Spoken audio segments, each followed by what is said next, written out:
नमस्कार, आर9 में आप सभी का स्वागत है और मैं हूं आपके साथ निकिता ठगुना। केंद्र की मोदी सरकार और विश्व हिंदू परिषद ने गैर मुस्लिम शरणार्थियों को नागरिकता देने के लिए तैयारियां पूरी कर ली हैं। पिछले लंबे समय से संघर्ष कर रहे भारतीय नागरिकता के लिए शरणार्थियों के लिए ये उम्मीद की किरण जगी है। नागरिकता संशोधन कानून यानी सीए लागू होने के बाद देश भर में कई अन्य जगहों में इसके लिए केंद्र खोले जा रहे हैं।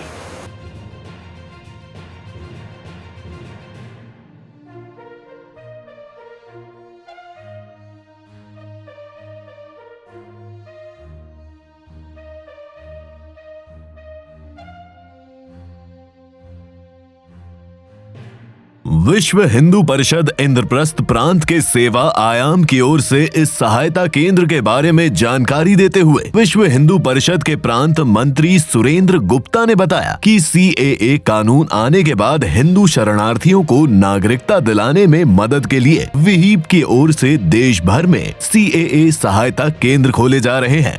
उसी कड़ी में दिल्ली के विभिन्न क्षेत्रों में विहिप ने कई सहायता केंद्रों की शुरुआत कर दी है। उन्होंने कहा कि दिल्ली में अब तक 3 केंद्र खोले जा चुके हैं, जिनमें खानपुर के अलावा आदर्श नगर और मजनू का टीला क्षेत्र में पहले ही ऐसे सहायता केंद्र चल रहे हैं। जल्द ही रोहिणी सेक्टर 11 और झंडेवालन में भी सीएए सहायता केंद्र खोले जाएंगे। गुप्ता ने कहा कि दिल्ली में करीब 30,000 शरणार्थी नागरिकता के लिए आवेदन आ सकते हैं। इनमें पाकिस्तान से आने वाले हिंदू, बलूचिस्तान से आने वाले बलूची और अफगानिस्तान से आने वाले सिख शरणार्थी शामिल हैं। हिंदू शरणार्थियों को नागरिकता मिल सके, इसलिए सहायता केंद्र में हर संभव मदद की जाएगी। उन्होंने कहा कि सहायता केंद्र में बताया जाएगा कि हिंदू शरणार्थियों की नागरिकता के आवेदन के लिए कौन कौन से दस्तावेजों की जरूरत है। सारे दस्तावेज होंगे तो उनका ऑनलाइन आवेदन करेंगे। अगर दस्तावेज नहीं बने हैं तो कैसे बनेंगे, कहां जाना है, क्या करना है, सब कुछ बताया जाएगा। ये सारी सहायता निशुल्क होगी। जी सुरेंद्र जी, आज के कार्यक्रम में मैं जानना चाहूंगी कि आज क्या क्या हुआ। भारत की सरकार ने जो अफगानिस्तान, पाकिस्तान और बांग्लादेश से आए हुए हिंदू, सिख, जैन, उन सब के लिए नागरिकता के द्वार खोले। देश में सिटीजनशिप अमेंडमेंट एक्ट को लागू करके जो एक लंबे समय से जो एक सामान्य जन सुविधाएं किसी नागरिक को मिलती है, उससे भी वंचित थे। अपने बच्चों की शिक्षा के प्रति चिंतित थे, अपने भविष्य के प्रति चिंतित थे, आवास नहीं ले सकते थे, स्वास्थ्य की चिंताएं थी। तो उन सब के लिए ये जो रोशनी का द्वार केंद्र की सरकार ने खोला है, तो हमें, क्योंकि हम लगातार पिछले लगभग 40 वर्षों से ये मांग कर रहे थे कि जल्दी से जल्दी इन सभी हिंदू शरणार्थियों को और भारत की नागरिकता मिलनी चाहिए। तो जैसे ही सरकार ने इसका प्रावधान किया, तो हमने तुरंत दिल्ली के अंदर जो अलग अलग स्थानों पर इस प्रकार के बंधु रहते हैं, वहाँ सीएए सहायता केंद्र तुरंत हमने खोले, ताकि किसी प्रकार की भ्रांति उनको ना हो और उनको मैक्सिमम जो भी उनकी जिज्ञासाएं हैं उनका समाधान करते हुए उनका ठीक से रजिस्ट्रेशन ऑनलाइन हो जाए। और रजिस्ट्रेशन के बाद की भी जो कार्यवाही है उसमें हम उनको हर प्रकार का सहयोग करें। हमें ये खुशी है कि आज ये तीसरा केंद्र यहाँ खुला है और सभी जगह रजिस्ट्रेशन शुरू हो गए हैं। और 2 केंद्र कहाँ खुले हैं? एक केंद्र आदर्श नगर में खुला है और एक केंद्र मजनू के टीला पे खुला है। मुझे दुख है इस बात का कि इनकी पीड़ा को नज़रअंदाज करते हुए जिस प्रकार से विपक्ष ने और दिल्ली की सरकार ने जिस प्रकार का रवैया सीएए लागू होने के बाद दिखाया, और दिल्ली का मुख्यमंत्री जो अपने आप को दिल्ली का बेटा कहता है, उसने जिस प्रकार से अभद्र शब्दों का प्रयोग इनके लिए किया, जिस प्रकार का आचरण उसने इनके लिए दिखाया, हमको ये समझना होगा कि दिल्ली में बहुत सारे लोग 1947 के विभाजन के बाद से ही लगातार आ रहे हैं और यहाँ उन्होंने अपनी आजीविका के साधन खड़े किए हैं, बड़ी मेहनत से, बड़ी मशक्क़त से खड़े किए हैं। बड़े बुरे दिन लोगों ने देखे हैं, धीरे धीरे उनके पैर जमे हैं। आज भी बहुत बड़ी संख्या में लोग यमुना के किनारे रह रहे हैं, जहां यदि पानी आता है, बाढ़ का पानी आ जाता है, तो उनको तख्त के ऊपर बैठ करके सारी रात गुजारनी पड़ती है। लाइट नहीं है उनके पास, शौचालय नहीं है उनके पास। जी बिल्कुल, समस्याएं काफ़ी हैं उनकी, लेकिन सवाल ये है कि जो आप पंजीकरण करने आएंगे केंद्र में, किस आधार पर आप उनका पंजीकरण होगा, उनके गाइडलाइंस क्या हैं, कौन कौन ये फॉर्म भर सकते हैं? हाँ, ये केंद्र की सरकार ने वेब पोर्टल जारी किया है, तो उसके ऊपर शुरू में 2 दिन हमें दिक्कत भी आई, जो उनकी इंक्वायरीज थी, रिक्वायरमेंट्स थी, पर अब वो ठीक से काम कर रहा है और जो उनकी रिक्वायरमेंट्स है वो सब हम फुलफ़िल कर रहे हैं। लगभग सबके पास जितने भी डॉक्यूमेंट्स उसमें रिक्वायर्ड हैं वो डॉक्यूमेंट्स हैं सबके पास। आप थोड़ा बताना चाहेंगे क्या क्या डॉक्यूमेंट, मतलब जैसे वहाँ से जिस समय वो यहाँ आया था तो वहाँ का कोई पाकिस्तान का उसके पास पासपोर्ट होगा, या वहाँ का कोई इमिग्रेशन का कोई कागज़ होगा उसके पास, और जिसकी गारंटी पर वो यहाँ आया था वहाँ का कोई उसका गारंटी का यहाँ कोई लेटर होगा उसके पास। तो इस प्रकार के जो उसके यहाँ आने के कोई ना कोई उसके पास वहाँ का रहने का सत्यापन करने के लिए होगा, उसके आधार पर ये हो रहा है, जो ये प्रूव कर सके कि वो 2014 से पहले यहाँ आ गया था। उसके बाद फिर वेरिफिकेशन का प्रोसेस चलेगा, तो वेरिफिकेशन के प्रोसेस में भी विश्व हिंदू परिषद हर प्रकार से इनकी सहायता करेगा।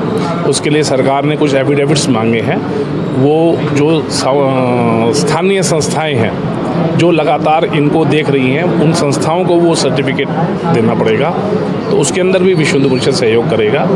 और जो भी उन्होंने प्रावधान बनाए हैं उसमें कोई ऐसी टेक्निकल दिक्कत नहीं है जो कोई उसके कारण से रहेगा, सबको नागरिकता मिलेगी। जी, एक और सवाल, अभी भी ऐसे लोग हैं काफ़ी जो सीए लागू होने के बाद डरे हुए हैं कि सीए लागू होने के बाद क्या हमारी नागरिकता छीन ली जाएगी या फिर हमें हटा दिया जाएगा, तो ये छोटे छोटे जो सवाल हैं वो भी उन लोगों के लिए क्या कहना चाहिए? नहीं, एक तो सीए केवल नागरिकता देने का कानून है, किसी की नागरिकता लेने का या छीनने का कानून नहीं है। लेकिन जैसा कि मैंने बताया कि राजनीतिक लोगों ने जानबूझ करके इसके ऊपर भ्रांति पैदा की और एक प्रकार से जिन विचारों को नागरिकता मिल सकती है उसको रोकने का एक प्रयास किया। ये टोटल एक वोट बैंक की राजनीति है। लेकिन मुझे ये खुशी है कि जिन लोगों को बहकाया गया था या बरगलाया गया था वो भी आज इस बात को समझ गए हैं कि इनसे, इस नागरिकता कानून से उनका कोई लेना देना नहीं है। जी धन्यवाद। इन शरणार्थियों को भारत की नागरिकता पाने के लिए आवेदन करना होगा।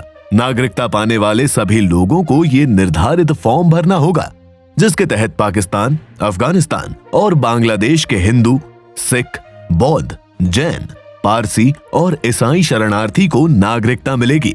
आवेदक को सिर्फ ये साबित करना होगा कि वो 31 दिसंबर 2014 से पहले भारत आ गया था। इसके लिए नियम तय किए गए हैं। उल्लेखनीय है कि दिसंबर 2019 में संसद के 2 सदनों ने सीएए पारित किया था। सीएए सहायता केंद्र के उद्घाटन के अवसर पर विहिप दिल्ली प्रांत के संरक्षक नंद किशोर शर्मा ने कहा कि सीएए नागरिकता देने का कानून है, लेने का नहीं। इस केंद्र के माध्यम से इन शरणार्थियों को हर संभव सहायता देंगे। नागरिकता संशोधन कानून के बारे में आप क्या कहेंगे? जैसा अभी प्रांत मंत्री जी ने कहा है कि ये जो नागरिकता संशोधन कानून है ये नागरिकता देने का कानून है, लेने का कानून नहीं है। और इस क्षेत्र में आज ये जैसे हमने एक सहायता केंद्र का शुभारंभ किया है और इसके माध्यम से जो भी उनकी सहायता हो सकेगी वो हम सब करेंगे, क्योंकि हम बड़े लंबे अरसे से पाकिस्तानी शरणार्थी बंधुओं के बीच में काम कर रहे हैं। उनके व्यक्तिगत हमारे संबंध भी हैं। उन्हें कोई कानूनी कोई कागज की दस्तावेज की आवश्यकता पड़ेगी तो हम लोग करेंगे, और इसमें कोई जोड़ने का तो कुछ है नहीं। आने वाले समय में क्या ये ऑफलाइन भी हो पाएगा या फॉर्म के थ्रू भरा जाएगा या अभी समय लगेगा। अभी फिलहाल ऑनलाइन ही रहेगा। हाँ, आपने अपना पंजीकरण करा लिया? हाँ जी, करा कहाँ से आए लिया। थे? हम कल गलात बलूचिस्तान से आए थे और कितने साल पहले? 2013 में। 2013 में। हाँ जी। तो अभी फिर आप कहाँ रह रहे थे फिलहाल? अभी यहीं रह रहे हैं दिल्ली में, दिल्ली में कहाँ? कृष्णा पार्क। हाँ जी। अच्छा, आपको क्या क्या समस्या आ रही थी? आपके पास नागरिकता नहीं थी इतने सालों से, तो क्या समस्याएं आ रही? नागरिकता बस चाहिए थी, बस ये हो गया। और चक्कर क्या था कि हमें LTV का प्रोसेस करना था, वो पूरा है हमारा सब समेटे का पेपर वगैरह। अच्छा, विश्व हिंदू परिषद की ये पहल है, तो आपको कैसा लग रहा है? उन्होंने आपकी आवाज़ सुनी, फिर आपका पंजीकरण होने जा रहा है, तो कैसा लग रहा है? बहुत अच्छा लगा, तो बहुत आपको अच्छा लगता लगा। है कि आपको नागरिकता मिल जाएगी? मिल जाएगी, बिल्कुल मिल जाएगी, ज़रूर मिलेगी। तो अभी फिलहाल आपसे क्या क्या डॉक्यूमेंट लिए गए हैं? अभी तो सिर्फ नाम लिखा दिया, पासपोर्ट, 5 पासपोर्ट हमारे बच्चों के साथ में, बच्चे और भाई भी हैं हमारे, छोटे भाई हैं हमसे, 5 पासपोर्ट हैं हमारे। बस नाम लिखा दिया, नंबर दे दिया, तो फ़ोन आपको नंबर। सरकार पर यकीन है कि आपको नागरिकता यकीन है, बिल्कुल यकीन है, हो जाएगा सारा काम। इतना काम कर दिया तो ये भी कर देंगे। तो आप खुश हैं सीए? खुश है, बहुत खुश है, बहुत खुश है। नागरिकता संशोधन कानून यानी सीए लागू होने के बाद देश में नागरिकता देने का काम भी शुरू हो गया है। इसमें विश्व हिंदू परिषद की ये अहम पहल है, जो दिल्ली में अभी नागरिकता देने के लिए 3 केंद्र खोले जा चुके हैं। ये तीसरा केंद्र में जहां अभी मैं मौजूद हूं, अंबेडकर विधानसभा के क्षेत्र में जो एक देवली हाता है, उसके अंदर एक झूलेला मंदिर है, वहां पर ये केंद्र खोला गया है। आप देख सकते हैं यहाँ पर पंजीकरण का कार्यक्रम चल रहा है। यहाँ पे लोग आ रहे हैं और अपना पंजीकरण दे रहे हैं। फिलहाल आज ही क्योंकि ये केंद्र खुला है, तो अभी फिलहाल कंप्यूटर नहीं खोला गया। अभी के लिए इनसे जानते हैं कि कैसे ये अपना पंजीकरण लोगों का करवा रहे हैं। सर, आपसे जानना चाहूँगी कि किस तरह आप पंजीकरण कर रहे हैं? सबसे पहले तो मैं आपका थैंक यू बोलूँगा कि आप आए हमारे लिए, आपने कवरेज ली। हम सबसे पहले लोगों का रजिस्ट्रेशन कर रहे हैं जो क्राइटेरिया के हिसाब से यहाँ पे आते हैं, जिनके पास डॉक्यूमेंट्स अवेलेबल हैं, तो हम उनका सबसे पहले फॉर्म फिल कर रहे हैं। जो ऑनलाइन प्रोसेस है उसको पूरा कंप्लीट करने के बाद वेरिफिकेशन है, वेरिफिकेशन करके उसके बाद जो हम अपने इंडियन गवर्नमेंट के लिए जो हम वेबसाइट्स जो उन्होंने हमें दी है उसके ऊपर अपलोड वाला सिस्टम जो है वो पूरा प्रोसेस कंप्लीट करने के बाद ये वेरिफिकेशन के लिए आगे जाएगा। जब वेरिफिकेशन होगा उसके बाद हमें सिटीजनशिप का कंप्लीट प्रोसेस होगा। अच्छा, आप जिस तरह से यहाँ पर लैपटॉप में लिए हुए हैं, आप यहाँ पर पहले नाम लिख रहे हैं लोगों का। अभी फिलहाल आप क्या कर रहे हैं? अभी नाम लिखा जा रहा है यहाँ पर? अभी सबसे पहले तो पंजीकरण हो रहा है, नाम लिखा जा रहा है, लिस्ट बनाई जा रही है कि कितनी एंट्रीज हमारे पास आई हैं। उसके बाद हम उनके डॉक्यूमेंट्स वेरीफाई करके तब हम उनका जो फॉर्म है वो फिलअप कर रहे हैं। अच्छा, डॉक्यूमेंट्स क्या ले रहे हैं अभी आप फिलहाल? डॉक्यूमेंट्स में बहुत सारी चीज़ें हैं। सबसे पहले तो जो वैलिड पासपोर्ट है, वैलिड वीज़ा है, LTV है, ये सब चीज़ें हैं। फिर अगर इन्होंने कोई यहाँ पे अपने डॉक्यूमेंट्स बनवाए हैं वो हैं, ये सब जो मेन डॉक्यूमेंट्स चाहिए वो तो पासपोर्ट है और वैलिड वीज़ा है। जो 2014 से पहले इंडिया आए उनकी सारी डिटेल हमें चाहिए। अभी वो कौन से कंट्री से आए हैं, कुछ पता लगा अभी? मतलब कौन लोग अभी पंजीकरण के लिए? मेनली जो इसमें CA के अंडर दिया गया है बांग्लादेश, पाकिस्तान और अफ़गानिस्तान, लेकिन हमारे जो हिंदू भाई हैं वो ज़्यादातर अफ़गानिस्तान और पाकिस्तान से आए हुए हैं। अभी कितने लोगों का पंजीकरण हो गया? हमारे पास लिस्ट तो बहुत सारी आ गई है, ऐसे में आपको नंबर तो मैं नहीं बता सकता। फिलहाल आसपास कुछ बता पाएंगे? बहुत है, ये नंबर मैं आपके साथ डिस्क्लोज नहीं करना चाहता, लेकिन बहुत सारे। और लोगों से जानेंगे जिन्होंने अभी तक जो अभी पंजीकरण करा चुके हैं। मैं आपसे जानना चाहूँगी, अभी आपने अपना पंजीकरण करवाया? नहीं, अभी नहीं करवाया। नहीं करवाया, अभी आप मतलब करवाएंगे अभी? जी जी। तो क्या कहना चाहेंगे? देश में CA कानून लागू हो चुका है, उसको लेकर जो बहुत बढ़िया काम है, बहुत बढ़िया काम है, तो खुशी का काम है। तो मतलब हमें बहुत खुशी हुई है इससे, एक रिलीफ भी मिला है। देखा जाए तो 10-12 साल हो गए आए हुए, तो कुछ भी नहीं हो पा रहा था। कहीं भी जाए कोई सुनवाई नहीं थी, कोई बातें नहीं हो रही थी। अब आई थिंक होने लगेगी जब होगा कुछ, क्योंकि हाथ में ही कुछ नहीं था ना, कहीं भी जाते तो ठप्पा हमारे ऊपर लगा ही हुआ था। तो अब भगवान की कृपा से हो जाएगा, इतनी मतलब उम्मीद है कि नागरिकता मिलेगी, नेशनलिटी हो जाएंगी, यहाँ के नेशनल हो जाएंगे, तो हो ही जाएगा, सब कुछ होगा ठीक। तो जैसा आपने सुना कि लोग काफ़ी खुश हैं जो पंजीकरण कराने आ रहे हैं, जो काफ़ी सालों से संघर्ष कर रहे हैं कि उन्हें नागरिकता मिले, उन्हें भी वो सारी सुविधाएं मिले जो भारत में सभी लोगों को मिल रही है।